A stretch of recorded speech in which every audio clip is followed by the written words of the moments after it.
Hello बच्चों, देखिए आज हम बात करेंगे lesson a letter to God, जो कि जे एल फ्यून्स द्वारा लिखा गया है। ये हाई स्कूल का सेकेंड लेसन है। आज हम इस लेसन के विषय में अध्ययन करेंगे। पहले हम इस लेसन के विषय में आपको कुछ बताएंगे थोड़ा सा। कहते हैं कि लेंचो जो था एक हार्ड वर्कर फार्मर था, एक बहुत ही परिश्रमी किसान था, जो कि लिव्ड इन अ वैली, जो कि एक घाटी में रहता था। एक चोटी थी, घाटी थी, ठीक है ना।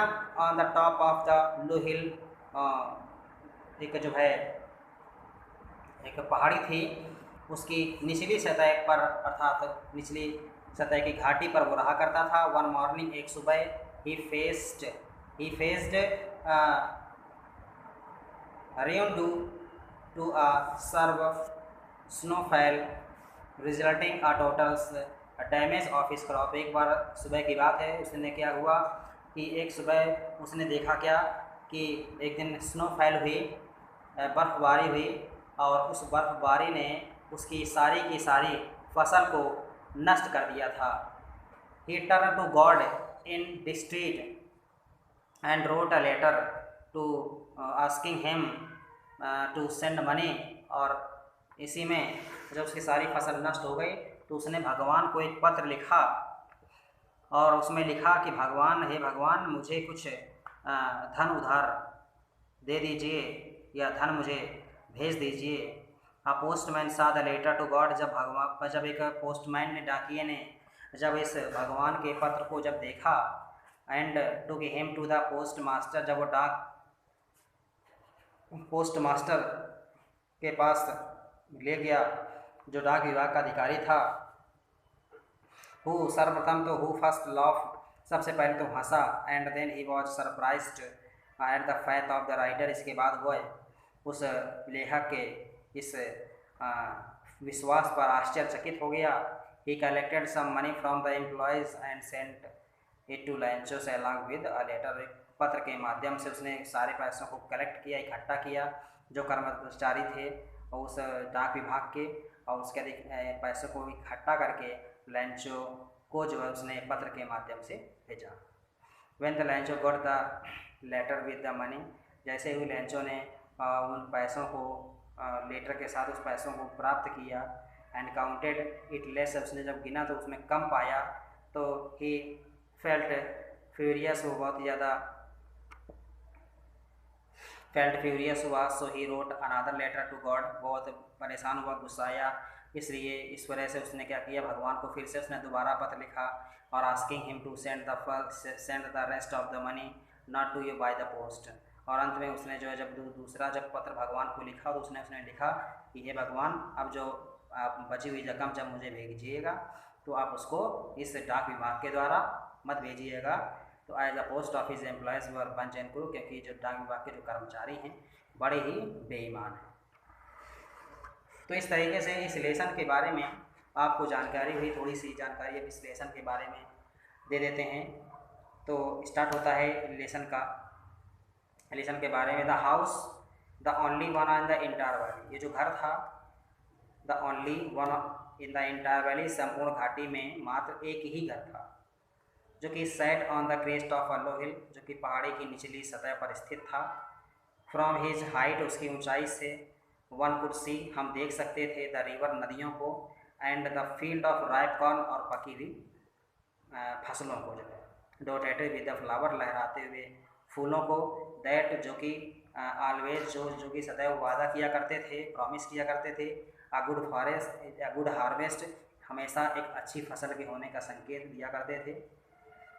द ओनली थिंग, केवल एक ही चीज़ को, द अर्थ, पृथ्वी को एक ही चीज़ की आवश्यकता थी, नीड थी, वो था, वॉज द डाउनपोर, ठीक है ना, कुछ हल्की फुल्की बूंदों की, और लिस्ट आ सावर, या तो फिर कुछ पानी के बौछारों की पृथ्वी को आवश्यकता थी। और इसके बाद जो है थॉट आउट द मॉर्निंग, सुबह के समय लेंचो, जो कि who knew his field intimately, जो अच्छी तरह अपने खेतों को जानता था, हैड डन नथिंग एल्स, वो कुछ भी नहीं करता था, but seen the sky towards the north east, बस केवल आसमान की ओर निहारा करता था, ठीक है ना। उत्तर पूर्व की उत्तर पूर्व के बादलों की ओर वो निहारा करता था।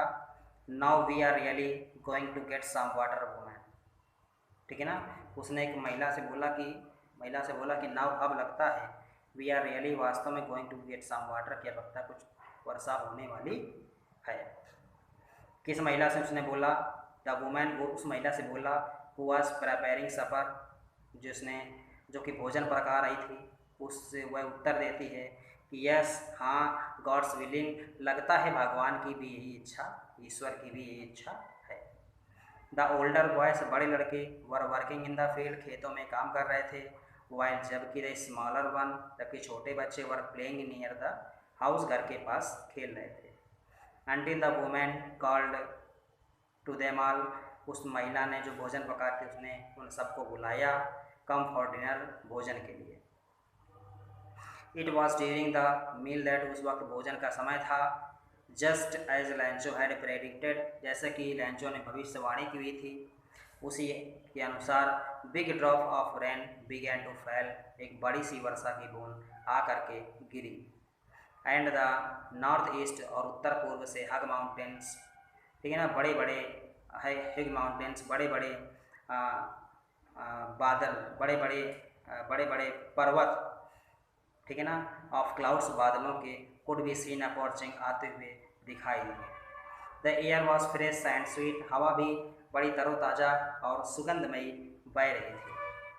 The man went out for no other reasons, और सभी लोग बिना किसी कारणवश सब लोग बाहर निकल आए। Then to have the pleasure of feeling, ठीक है ना, महसूस करने के लिए, आनंदित होने के लिए, ऑफ फीलिंग, महसूस करके, the rain on his body, अपने शरीर पर वर्षा की बूंदों को महसूस करने के लिए और खुश होने के लिए सभी अपने अपने घर से वापस बाहर निकल आए। And when he return he explain, जब वह वापस लौटा, लेंचो जब वापस आया तो उसने ये कहा, क्या क्या, कि these are not rain drops, ये वर्षा की बूंदें नहीं हैं, फ्रॉम द स्काई, जो आसमान से गिर रही हैं, दे आर न्यू कॉइन्स, ये तो नए सिक्के हैं। बिग ड्रॉप्स आर 10 सेंट्स, जो बड़ी बूंद है वो 10 सेंट्स की है।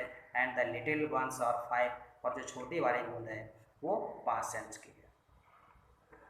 तो बच्चों, आज आप इतना ही अध्ययन करेंगे। आज के लिए हाई स्कूल के लिए इतना ही काफ़ी है। धन्यवाद।